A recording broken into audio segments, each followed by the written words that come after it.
Hi and welcome to the Happiness Safari podcast. I'm so happy you are here. My name is Nadine. I'm your host.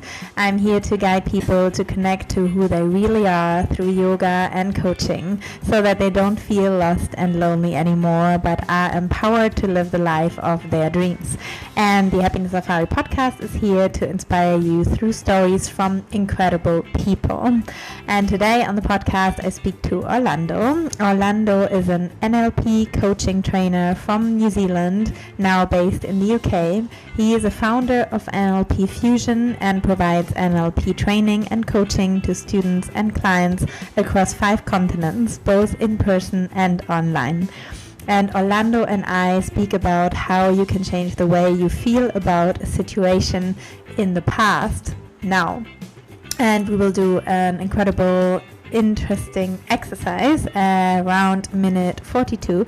If you want to do that exercise, make sure you're not driving or cycling, but you find a place where you can close your eyes. It only takes a couple of minutes. And from this episode you will learn how to become aware of your thoughts, why humans are amazing, how to reprogram yourself with NLP, why you should be lost in amazement, where our fear and anxiety comes from, and why we are all influencing each other, and why we can't be happy all the time. But Orlando is really such a blessing, such a positive and insightful man, and it was just a lovely conversation. I smiled through the entire interview, and I also learned so much. So this one is also one where you could take notes, and I'm sure you will get more interested about NLP. Super nice concept to change your programming, change your thoughts, change your beliefs, and achieve the goals you want to achieve. So enjoy this episode.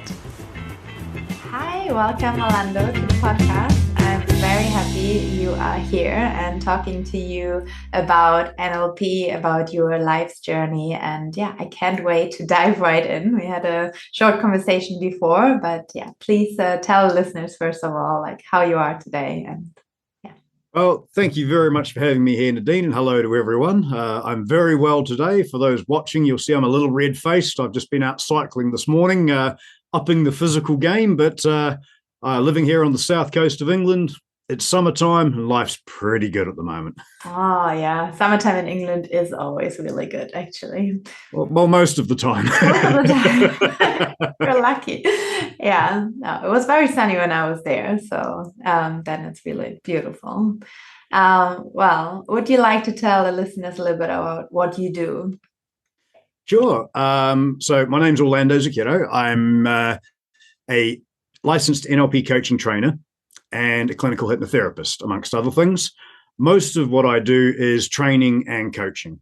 So either private individuals and small businesses and medium-sized businesses with leadership teams and general teams, working with them with general subjective well-being. That is things that you can do to actually enhance your own well-being.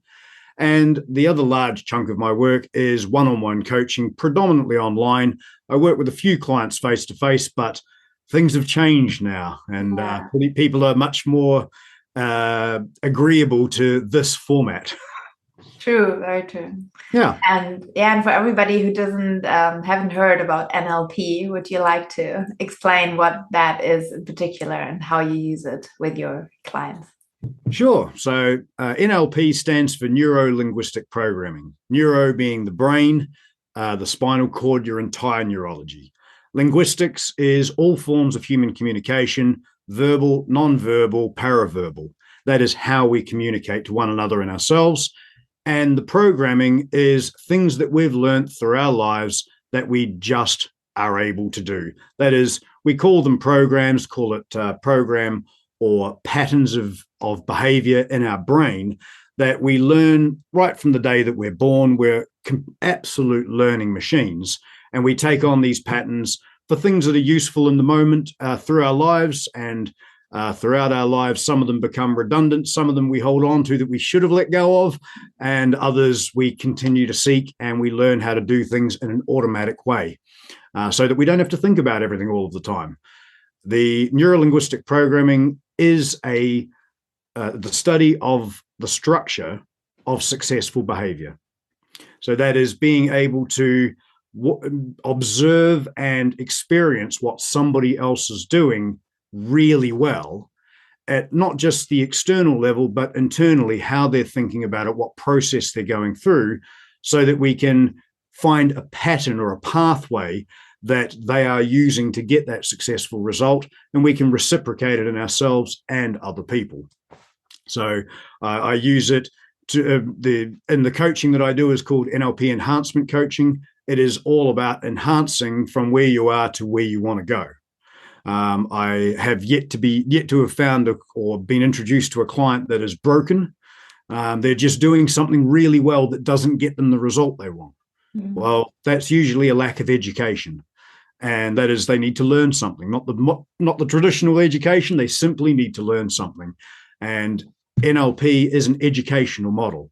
It is recognizing where people are at, where they want to go, and then finding a successful pathway for them to follow. Or if doesn't appear to be one, creating one.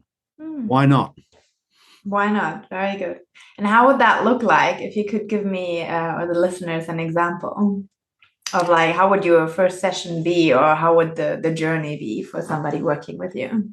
Well, on first introduction, whether it's a training environment or whether it's a coaching environment, the first thing I need to do is take a barometer check or calibrate where people are at. Now, obviously, if someone's coming to me for coaching or training, I've got an idea already of where they want to go. That is why they're in front of me. They've come to see me for a reason. But the very first thing I'm going to start with is what's in NLP called a well-formed outcome or a well-formed goal. Now, this is it's simply a means of goal setting. It just happens to be the most efficient form of goal setting I've ever come across in my life. Basically, what I want to know from the person is, what do you want to achieve? Whether they're a student or a coaching client, to me, it's the same thing. But it's not a matter of what I think they want. It's what do they want to achieve. So if someone says to me, well, I want to get better at work. Well, what does that mean?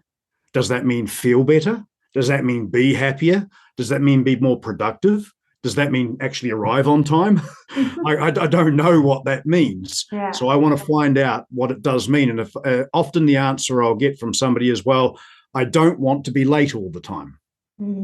Well, the first thing I'm going to ask them is, well, let's put that in the positive. What do you want?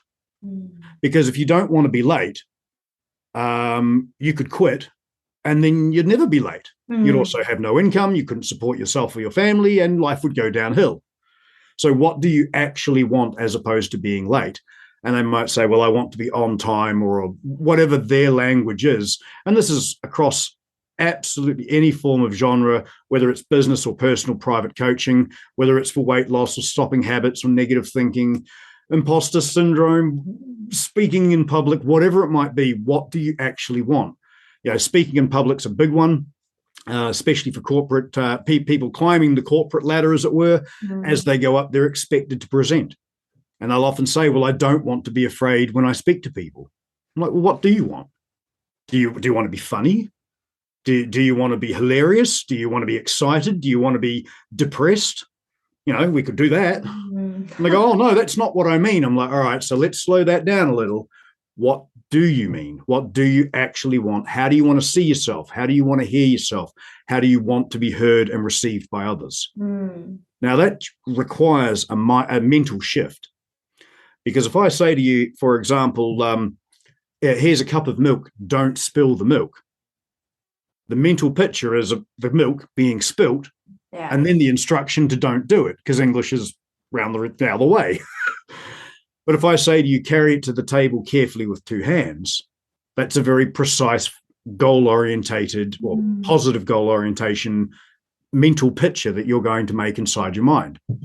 Well, no different. I don't want to be afraid. I'm only thinking about being afraid. What if I want to be confident and clearly understood?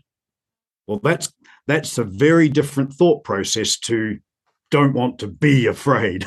Very much the beginning of any interaction is to clarify from the client's perspective what they want, what they mean by that, so I can get an understanding of it, but more importantly, so they can hear their internal thoughts and they can see inside their mind the goal they want in a way they potentially have never looked at it before.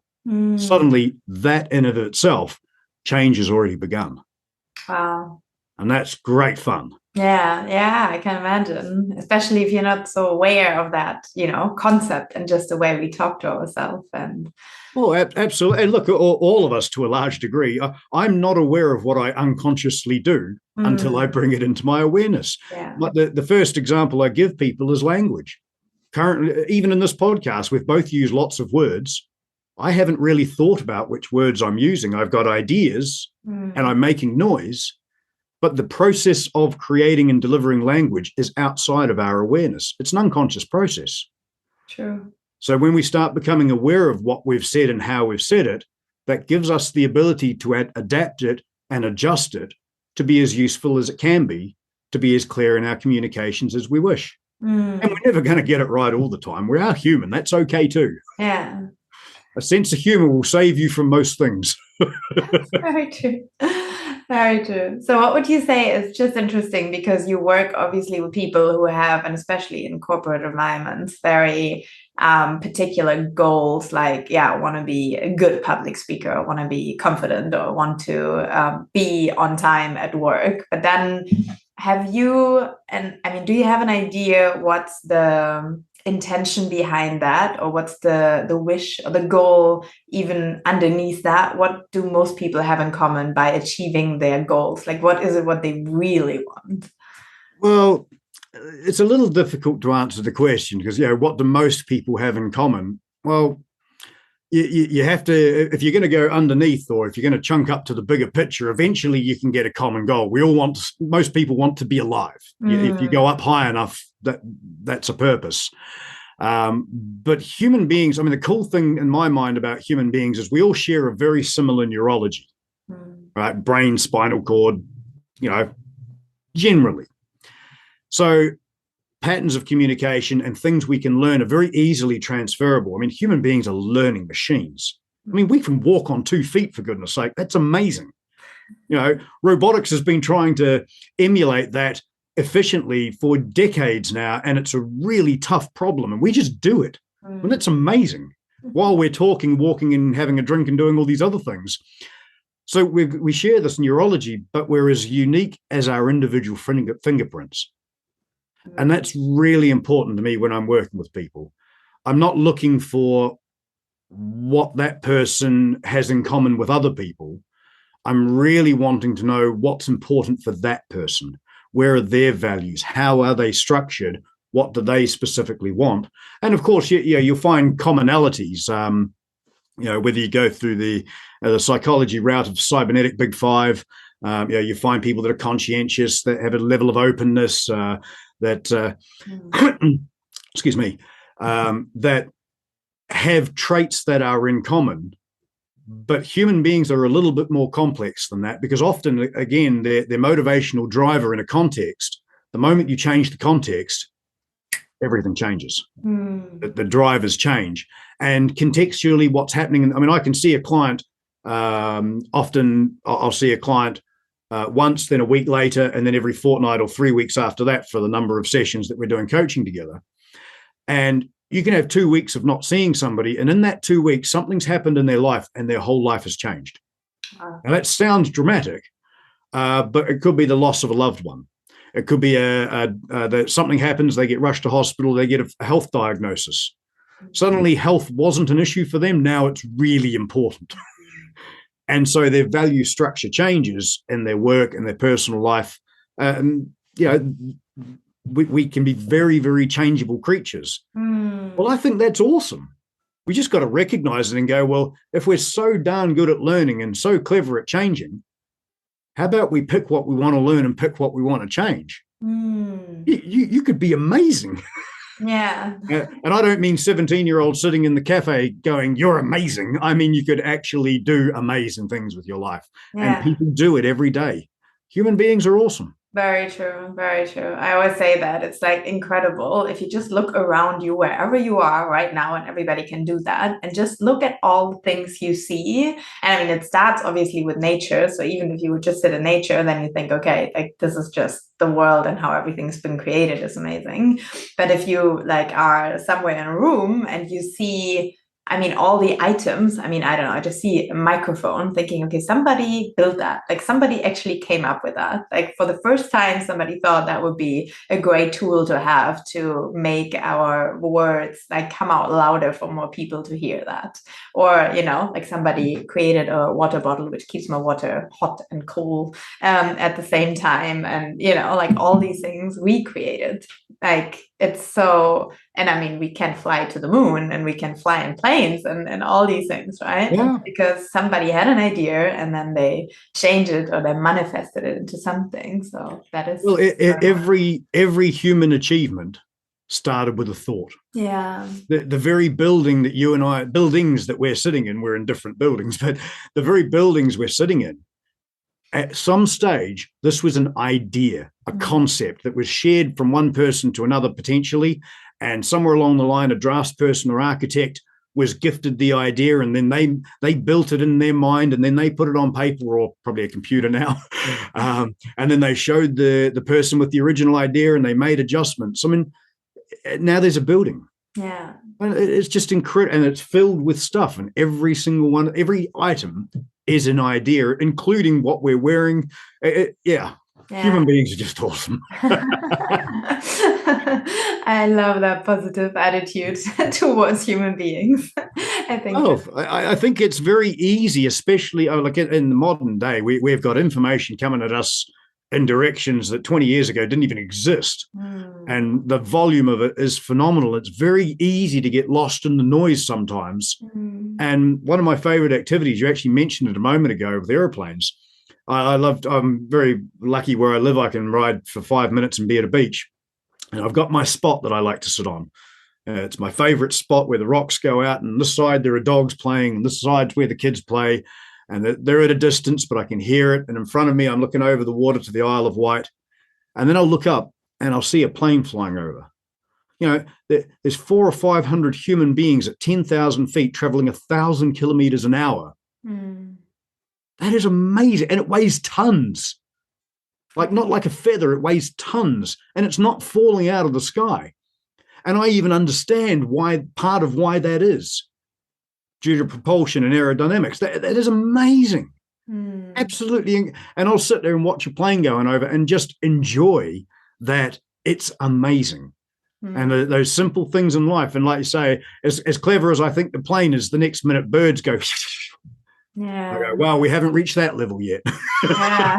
You know, I think being lost in wonder and amazement on a daily basis, not all of the time, but taking moments to be lost in wonder and amazement, I believe is very healthy for the brain. Very healthy. Yeah, definitely.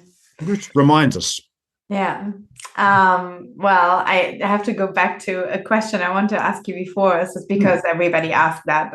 Also, when I work with people, like how long would it take? I guess maybe it depends on the goal, but like how many sessions do you usually have with people to achieve their goals?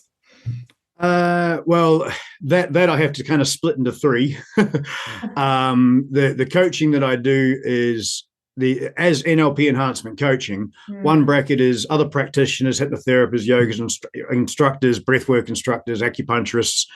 They come to me to learn skills in communication, in language, to enhance their own profession. And that's usually done either if it's not done in a course, it's in one-on-one coaching. That's usually in 6 sessions of coaching over 3, 4, or even 5 months, depending on what's happening in their profession.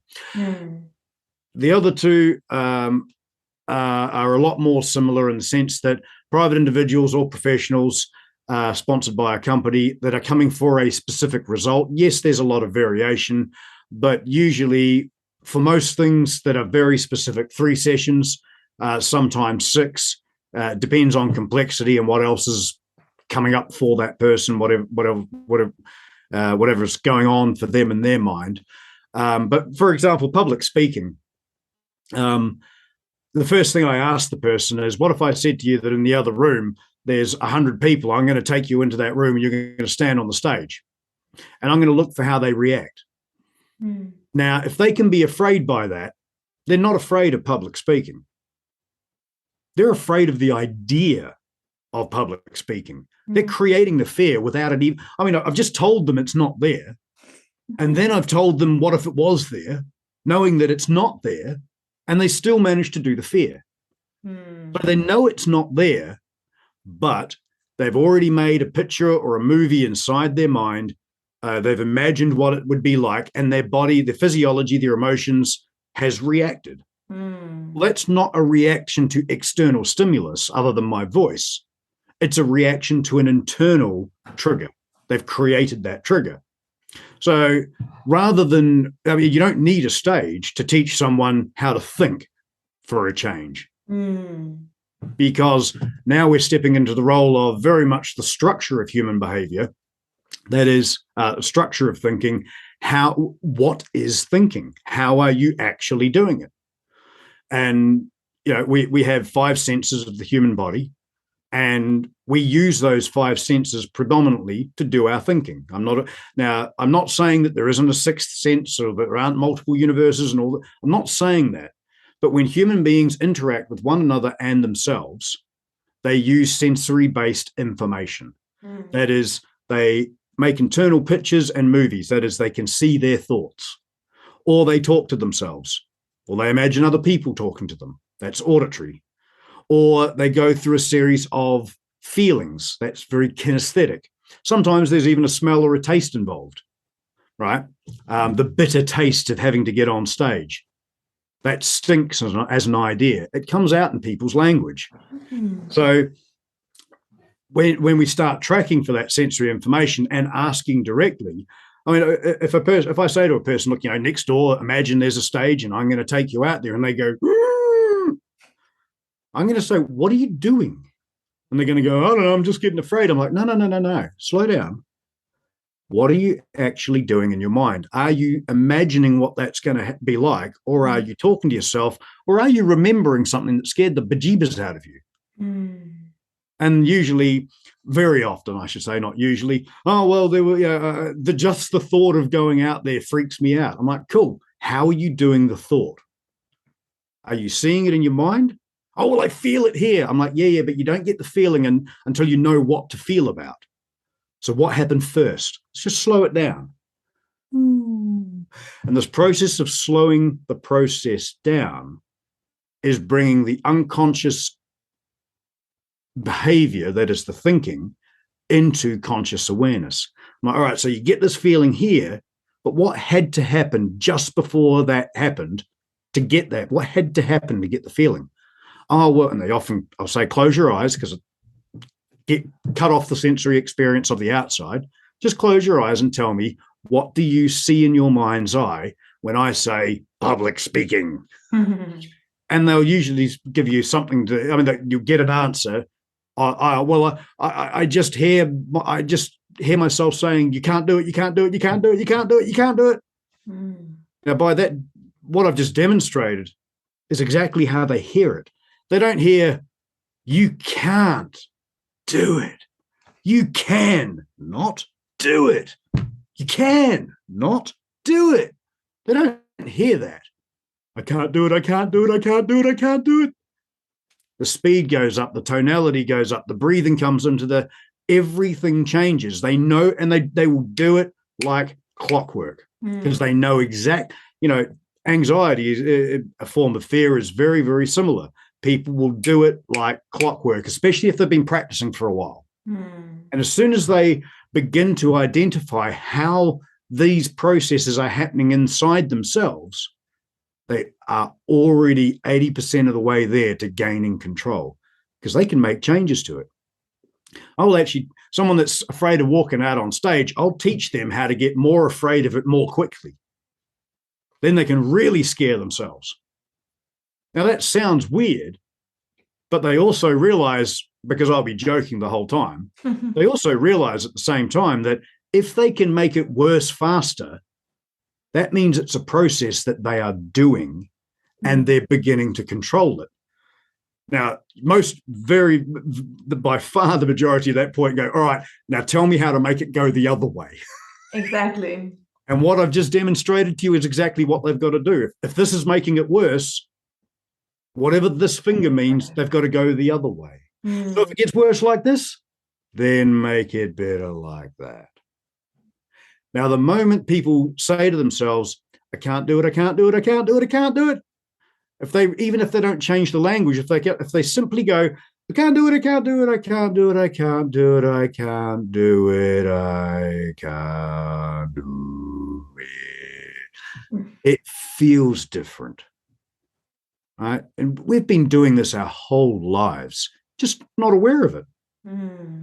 If a child hurts themselves, now I have no children, okay? Plenty of my friends have had children. I had a younger brother, but if a child hurts themselves, I won't walk towards the child, increasing my pitch and speaking faster and faster. Are you all right? Are you all right? Are you all right? Are you all right? Are you all right? I'm going to freak the kid out, right? But if I walk over and go, hey, how you doing? What have you been doing? Blah, blah, blah, blah, blah, blah, and just talk, it breaks the pattern of I fell over, maybe I should freak out. And if I just talk normally, the kid's going, well, hang on, you're supposed to be freaking out and joining me here. What's going on? Do I freak out? Do I relax? But because it's different, they have to find a new way to react.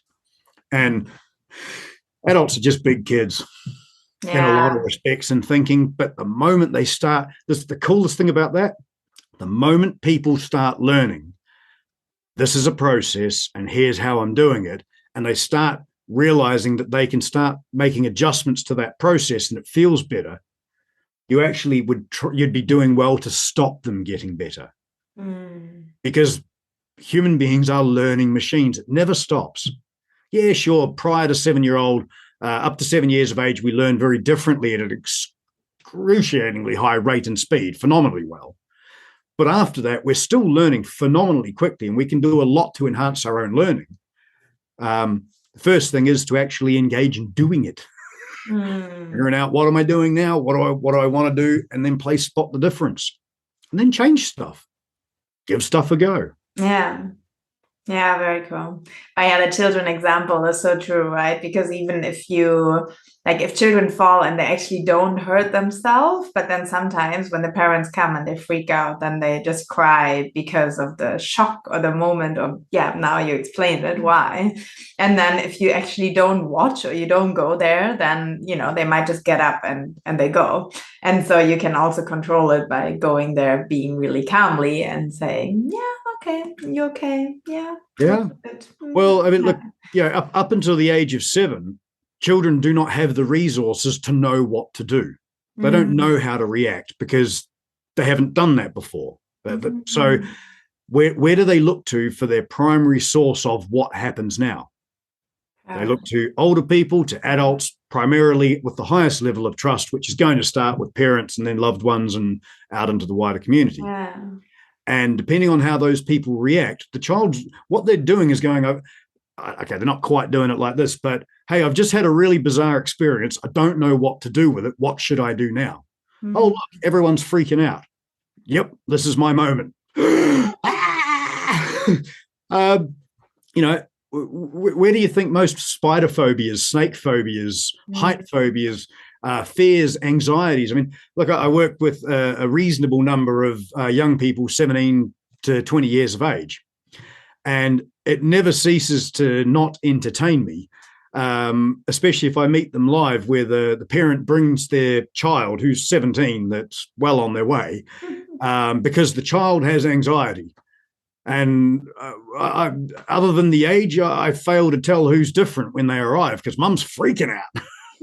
Oh, the traffic was really bad and we could hardly drive here. And here's my daughter. Can you help her? I'm like, do you want the first appointment or the second one? Because, we're not purely products of our environment, but to ignore our environment, ignore what we've been around for large portions of our lives, like it can't influence us. That's just stupidity. I went to the beach this morning and rode my bicycle along the promenade, and I saw a whole bunch of dogs down there. I love dogs. Those dogs had an impact on me viscerally. I saw them, I felt good. Well, if just seeing a dog walking down the beach can make me feel an internal feeling. What about the co-workers I spend hours with, my partner, my family, my friends, people that we spend hundreds, if not thousands of hours with? We all have the ability to influence each other directly. And whether we think we're doing it or not, you cannot not communicate with other people. You cannot not influence them. Simply by being there, you create a difference. You become context. So I think it's a good idea to be aware of that and be good context. Wow. Yeah, that's very powerful for sure. And that's something I think so many people are not aware of. And, even though now you said it, I was just like, yeah, that is so true. And it makes so much sense. And I think everybody can think of situations where it's been like that, or things that actually make you coming to happiness, like happier, or make you feel good or not. And speaking about, like the energy around, but it has something to do with communication. Well, absolutely. I mean, in the work that I do, I come across a lot of people that have been diagnosed with or have self-diagnosed depression. And again, straight back to that very beginning, what do you want? I don't want to have depression. All right, so you want to be terrified all day. You go, well, no, that's not what I meant. I'm like, well, if you don't want depression, what do you want? Oh, well, I want to be happy. I'm sorry, that job's already taken. If you want to be happy, then you've got to shrink a few feet, get 6 mates and an unconscious woman. That's the story. There's happy, dopey, sneezy, smiley. You can't be happy. It's not a thing. You are a human being human, doing things.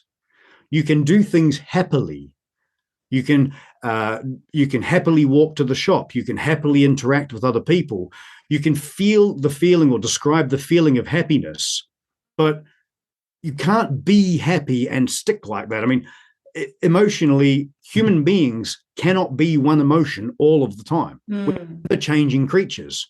We operate in ebb and flow, just like everything else in the universe. Yes, we're super special and we're more amazing than everything else we like to think from time to time. We're not so different from the ocean. The world spins, we're on it, the ocean's on it. Both we and the ocean are constantly changing. And that's a good thing. I'm 46 years of age. I wouldn't want to look like I did when I was 5 years old. It was a different perspective. Everything was bigger than me. Yeah. As we grow and we change, we should change, and we should understand that. When I say change, I'm not saying that we have to redevelop ourselves. I take my hat off to the likes of Madonna, who's absolutely redeveloped herself every 10 years and her music and all the rest of it. Well, brilliant. But it's not that. We don't have to do something life-changing to everyone else's perspective every day, but do things every day that bring you a little happiness, that enhance how many moments of the day are you doing things happily. Just before we got onto this podcast, you mentioned to me, oh, well, I work all over the show. I'm working all the weekends, and you only had 3 weekends off, but then work, you just flippantly said to me, but work's not really work for me. Now, I know from what you were saying that you've got to put in the time and the graft and the effort, and you have done to have the skills that you're sharing with other people as well. The fact is, you happily do what you do because it brings you pleasure. But you couldn't hide it when you were explaining to me. You lit up like a Christmas tree when you told me that you enjoy your work. I was like, that is beautiful. How cool is that? Doesn't mean it's not hard from time to time, but you can do hard things happily. Yeah, definitely agreed. So is that what you're saying? So coming back to the people who are depressed and don't want to feel depressed, and then they say they want to be happy, but then what do you say? Do things. The first thing I'm going to say, I mean, I'm not going to nail them. And I don't always tell them they have to be a dwarf. But like I say, a sense of humor will get you through most things. But if somebody is, and look, in their world, and it's very real for them, they have been in depression, and it might be their description, but they have been a very depressed person for a very long time. That's a horrible, horrible place to be. Okay. And popping into their world and going, so if you're not depressed, do you want to be happy? I mean, you're talking about you're at sea level. How about you just hop up to the top of Mount Everest? You may as well be. because it's so far away from their reality. Yeah. It's very much, it has to be, in my mind, it has to be questioning. So, okay, let's just call this where you're at right now. Where do you want to be? And one of the most common answers I get from people that do not want to be depressed anymore, just want to feel normal. Mm-hmm. And I say, well, okay, well, what does normal feel like? And they go, I'm like, well, careful what you wish for, because if I can help you get it, you better make sure you want it. Mm. And they go, I'm like, well, describe normal. Well, when you have the ebb and the flow, and sometimes you're happy and sometimes not so much, but then you're more up and down here, not so much down here. All of this is information for how they see it in their mind's eye. Mm. And then I'll ask the big question. All right, let's say a word like happiness or joy or just numb or just normal. I say, right, when was the last time you felt that? Mm. Now, it's a really important question, because let's say someone does say from depression, I just want to live my life happily. Okay, that's a good goal to have. When were you last living your life happily? If they say to me, well, I never have, it's no point me trying to help them get there. They don't even know where it is. We now need to build, what is that feeling? Otherwise, you're trying to gear your neurology towards somewheresville. Well, again, we're right back to the very beginning of that well-formed outcome. That a well-formed outcome has certain criteria. It must be stated in the positive. Okay, I don't want to be depressed. I want to be happy. Okay, we're off to a start. It's positive. It's got to be initiated and maintained by the individual. That is, it's got to come from them, and they've got to be able to maintain it. Because you've got to look at their environment. Well, what's your goal? Well, I don't want to do drugs anymore. What do you want? I want to have a clean, healthy lifestyle. You live. Oh, I live with two people that cook drugs. Well, you might have the best session with them in the world, but you've got to be aware, if they go back to that environment, what is the probability of them not using? Yeah.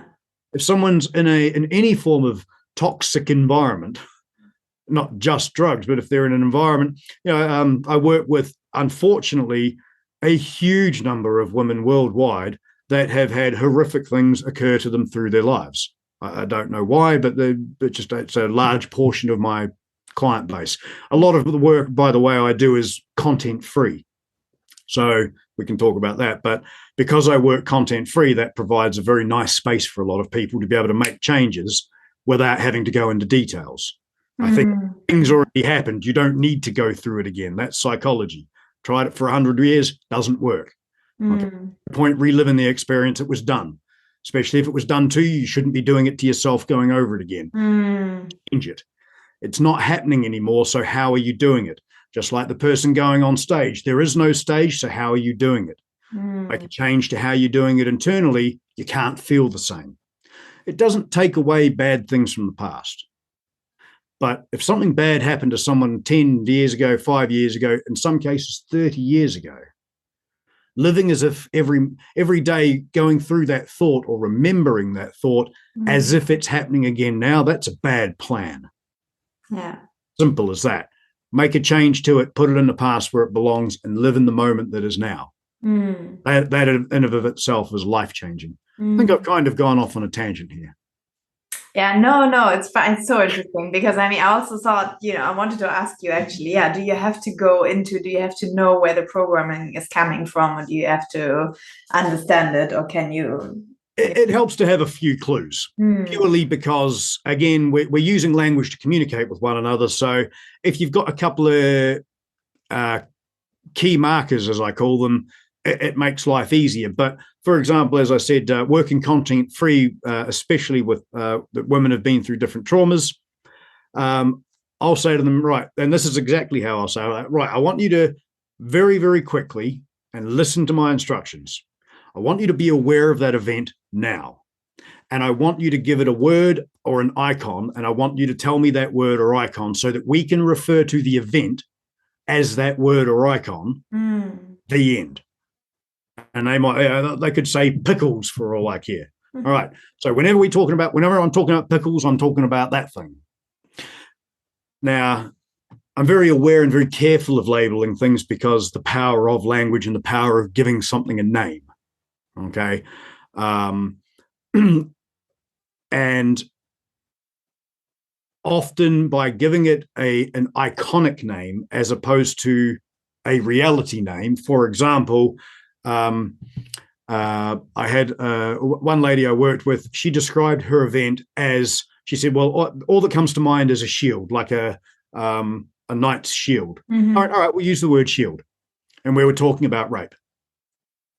Mm-hmm. Now, when she or anyone else uses the word rape, different thoughts come to mind than the word shield. Mm. So already you're making a structural change to the way you're referring to what happened in the past. You're not changing what happened. You're changing the way you represent it in this moment now. Mm. And I'll say, right now, when you think of shield, is it a picture or a movie? And they go, often they'll do this. It's a movie.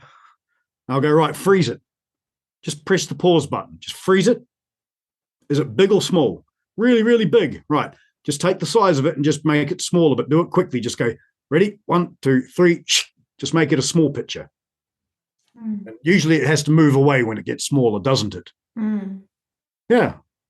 Now, that's leading language, right? But in your mind, or in the client's mind, they've taken this big scary event that was a movie, frozen it, shrunk it, and pushed it away. Mm. Now, that sounds like crazy stuff, but I'll just give you an example, you and the list, if you don't mind, that you and the listeners can do right now. Oh, yeah. Okay. Okay. Well, one of my favorite topics. Think of a dog. Mm. Okay. Now, just for the listeners' sake, Nadine, what color is your dog? Beige. Okay. Now, is your dog, I think I know the answer to this one. Is it, when you think of the dog, is it a picture or a movie? A movie. Because the dog's moving, right? Stuff's happening in your imagination, right? And when you're seeing, is it in color or black and white? Color. I'm glad you said that. Otherwise, beige would have been very funny in black and white. And is it near or far away? Near. Ah, so you know where it is. Cool. Is it above you, beside you, or in front of you? In front of me. Right. So, and does it have a frame around it? No.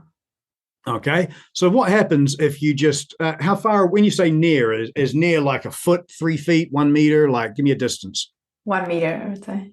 Okay. So you've got a thought floating in your mind, 1 meter from your nose in color that's a movie. So what happens if you and I just want to do this for a few seconds and we're going to put it back. Okay. Just imagine that a hand comes up, grabs the picture and just pulls it further away. Okay. Does it stay the same size or get bigger or smaller? Smaller. And now when you try to see it all the way over there, does it feel the same as it did when it was close? No. No. Right. So just pop it back. Just go pop it back up again where it was. Right. And now does it go back to the way it used to feel? Yeah. Cool. What happens if you bring it a little bit closer? Just turn the volume up as well if you can't hear the dog.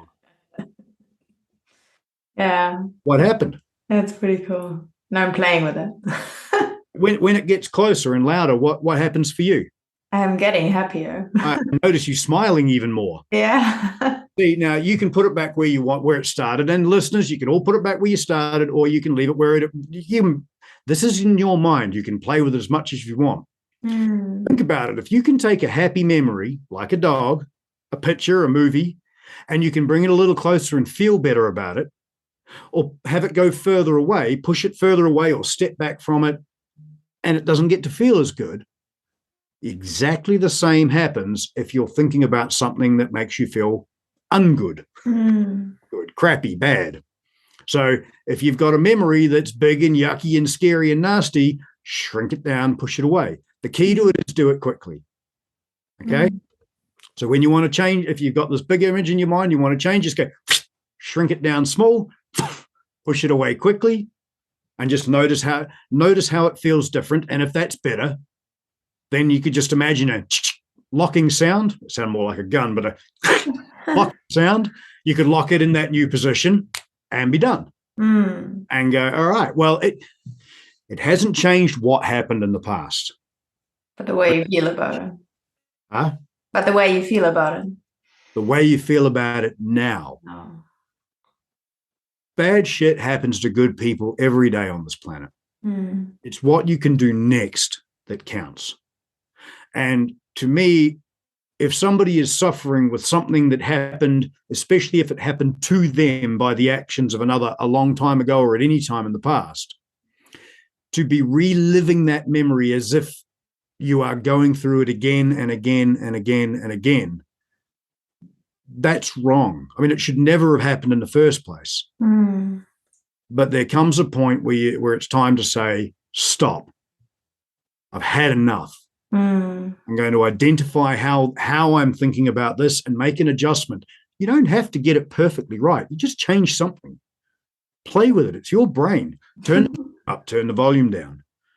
Move the picture closer, further away, bigger, smaller. Make it fuzzy, put it sideways. You can do anything your imagination can do, you can do. Well, how freeing could that be? Yeah. Well, welcome to my world. This is what I teach people to do every day. Nice. Very cool. Very cool. Of ever. Thank you so much for sharing. You're welcome. So I actually wanted to get into your story, how you started to do what you're doing. Maybe we can speed it up a little bit because of time. But absolutely. Look, it's not that exciting a story. I haven't got a long-winded, I had problems story. I'm a little different in that respect. I had a wonderful upbringing in Wellington, New Zealand. And in my early 20s, I was in sales. I came across a guy who could outsell anyone I'd ever met in my life, but he was doing something I couldn't understand. I asked him for some advice. He gave me a brochure, and I went to an introduction to neuro-linguistic programming for business communication in 1996. Wow. Immediately after that, I did I actually moved cities to do a 4-month training, or it was block training of the first NLP practitioner that I did. I then used it in business and sales predominantly for over a decade. And almost 2 decades. And in 2016, I traveled to Florida and met Dr. Richard Bandler, one of the co-creators of neuro-linguistic programming. He and John Grinder put the entire model together from the 1970s onwards. I started training I got on very well with Richard, started training directly with him. And then that's when I went from business into working with private individuals and coaching both private individuals and business on a much larger scale. And 2018, I was regularly traveling to Florida from New Zealand. In 2018, I left New Zealand, went to Florida for a while, and then traveled to the UK to continue learning. And I was going to come here for a year, and that was 4 years ago, and I'm still here. So Oh, wow. Very cool path. So yeah, thank you for definitely helping other people to be happier, achieve their goals, and let go of their past also. I mean, that's definitely an incredible job. And at the end of the podcast, I asked the final 3 questions. And the first question is, what does happiness mean to you? What does happiness mean to me? Happiness is a feeling.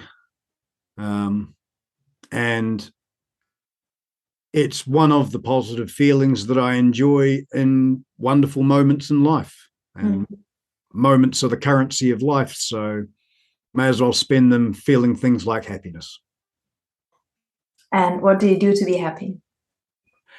A lot of different things. Learning makes me happy. Reading, videos, watching human beings do awesome stuff, cycling, watching dogs, petting dogs, playing with dogs. I mean, there's a multi. I won't, but I could go on for a long time. I've spent a lot of time the last 7 or 8 years noticing when I'm happily doing things, what am I doing? And I do more of those things. Exactly. And it works. That's the answer I was looking for, because you touched it twice. I think once you said when you just sat on the beach and you just listen to the dogs and the kids and you watch the plane. And that's something, being in the moment and appreciating having these moments. So I just wanted to repeat that. And then the second is when you, said, find the things you do happily and do more of them. So I think that's a good inspiration, because that's also what I do with my clients. I try to help them find all the things that make them happy and tell them also do them more, and I actually have that story where I had depression, and I, like spoke to my soul. All I wanted to do was feeling happy. And also it was difficult because, as you said, it was so far away. But I was also trying to write a happy list and remembering what made me happy before, because in the time of depression, you don't feel that, and you don't really even know, and you don't remember. And then, I wrote all these things down. I was like, okay, the past made me happy to see dogs or play with them or pet them, or, any animal really. So then I maybe could at least watch animal clips, and they maybe wouldn't give me the same happiness as before, but still a better emotion than being in my mind thinking about, I'm just depressed and I'm miserable and I hate my life and these little things. And then, okay, like I know exercise is good for me. In the past, it made me happy. So now if I do it while I'm depressed, like it makes me feel a little bit better. And then going up the ladder step by step. Yeah, it's confidence. People that have been depressed for a long time, in my experience, they honestly don't know the answer to what would make you happy. Better start small. They didn't get to that point in 2 minutes. Often they've been months and weeks and years to get to that point. Just slow down a little, give them a little space to grow, and ask a couple of questions like, what's one thing that makes you happy? Well, I used to like watching dogs. All right, like you say, get a video. You don't have to start by changing the whole world. You actually do with every small change. Yeah. Good. The last and final question is, what was the happiest moment in your life? What was the happiest moment in my life? Until today.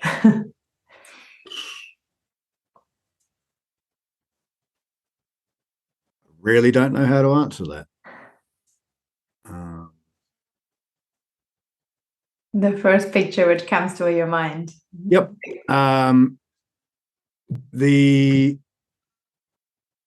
Probably the first thing that comes to mind for me was in 2018. I arrived here in the UK. In October, I went back to New Zealand for a dental and medical conference that I was helping with. And I did a couple of small presentations locally, and my dad came to one of them. And my dad's in his 70s. He was born in Italy. He immigrated to New Zealand, and he has got no idea what I do. And he said that quite openly. And he came along, and at that evening, I did a presentation, and there was a young lady who was 16 years of age that was suffering with terrible anxiety. And this was made known to me by her mum. And then from the stage in front of this group of people, I kept communicating directly with this young lady to the point where I walked over, took her by the hand, led her up in front of everyone, sat her down, had her close her eyes and do a few processes. And at the end of it, she opened her eyes and she was giggling in front of a group of people that apparently would have terrified her. And after that, the mother and the daughter were very appreciative. It was a wicked cool feeling for me all over. And then afterwards, my father said words to the effect of, now that I've watched you do it, I still am sure I do not know what you're doing, but do more of this, son. This is amazing. Oh. And yeah. Well, a little sandy here, eh? Come on. Yeah, me too. Me too. That's definitely a very, very simple moment in my life, and one of the proudest moments of my life. Wow. It's sharing it. Yeah, exactly. Very happy. Is there any book which changed your life or you would want to recommend to the listeners?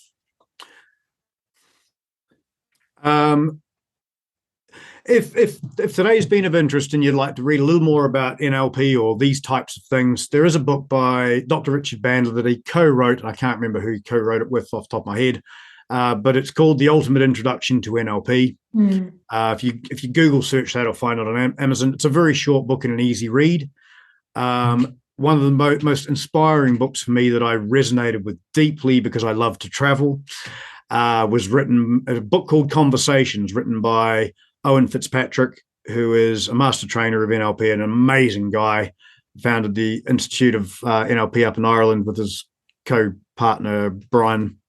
But Owen wrote a book called Conversations, co-written with Dr. Richard Bandler, where Owen starts the story in Dublin and in Ireland on a rainy night, and then he travels and he speaks of his travels, and the stories within the language is exquisite.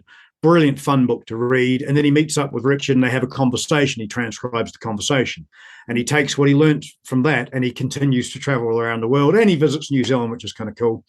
But it's a brilliant book that I absolutely loved reading it and learned a lot at the same time. So yeah, there's a couple. Amazing.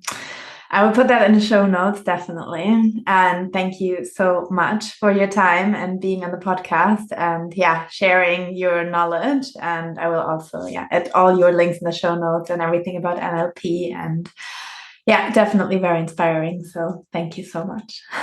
Very welcome, Nadine. Thank you very much for having me. And thanks everyone that's still listening for listening.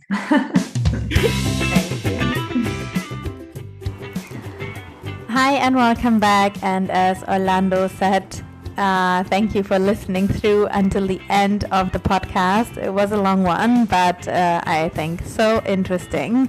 So I hope you learned a lot and it gave you new inspiration. It surely gave me new inspiration and perspective. And if you want to get in touch or work with Orlando, I put all the links in the show notes, also where you can learn more about NLP or about the books he recommended. So definitely check the show notes. And as always, it makes me so happy if you jump over to my Instagram and you comment under the post what you're taking away from this episode, what you've learned, what's your number one learning, and maybe share it with at least one person you love and maybe a person who that episode is helpful for.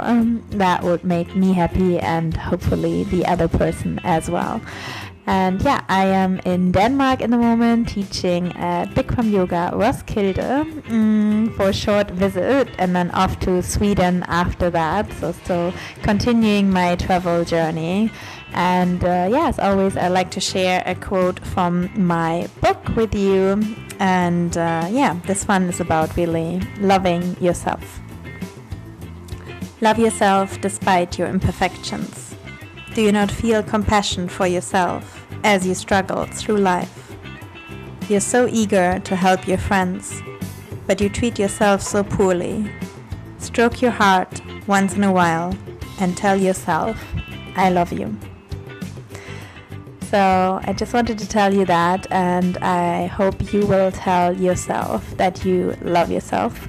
And I love you no matter where in the world you are and who you are. Just know that you are loved.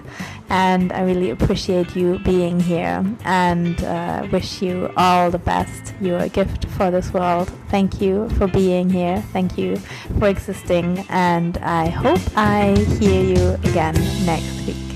Namaste.